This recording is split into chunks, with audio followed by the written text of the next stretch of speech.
Real Teachers documents the search for teachers all over the world in 10 stories.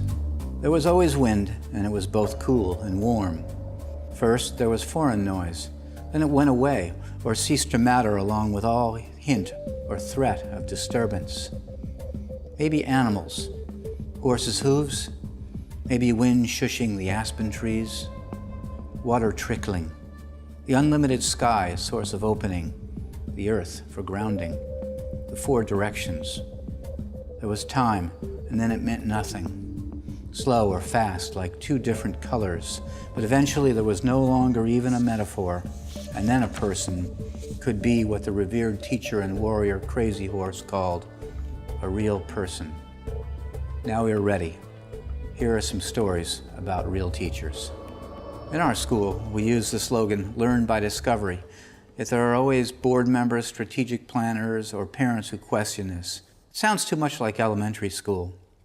Imagine a world where discovery, the work of Magellan, Einstein, and NASA, are viewed as better fit for kindergarten or Cub Scout troops, certainly not for high school where we have real tests to pass.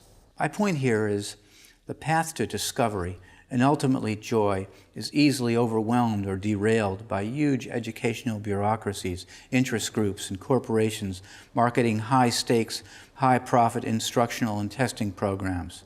A shift in perspective is needed.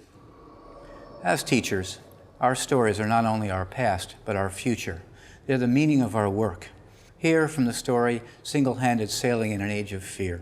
Recently, I asked my friend Matt from Utah, if you could push a button and your daughter would be admitted to the college of choice and then end up with a secure job in a cubicle and live out her life with no prospect of failure or pain, if she could straight line it, would you push that button?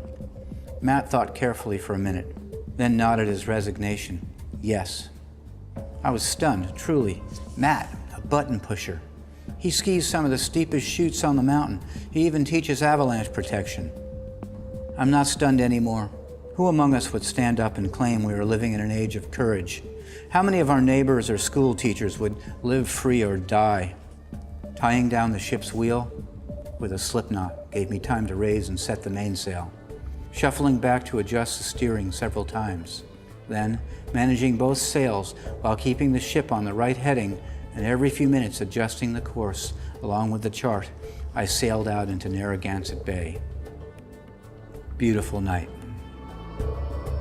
The stories in this collection were gathered in the first decade of the new 3rd millennium. They were developed and drafted over a 7-month period in relative isolation at Martha's Vineyard, the Pine Ridge Indian Reservation, Chopu, Tahiti, Maui, San Juanico, Baja California Sur, the Caribbean Sea, Park City, Utah, Whidbey Island, Washington, New York City, and Encinitas, California. Some of these stories were first run in the Community Works Journal, a continuing great source of stories from real teachers from every perspective. I hope you will find and enjoy a great story. Even more, I hope you'll tell one.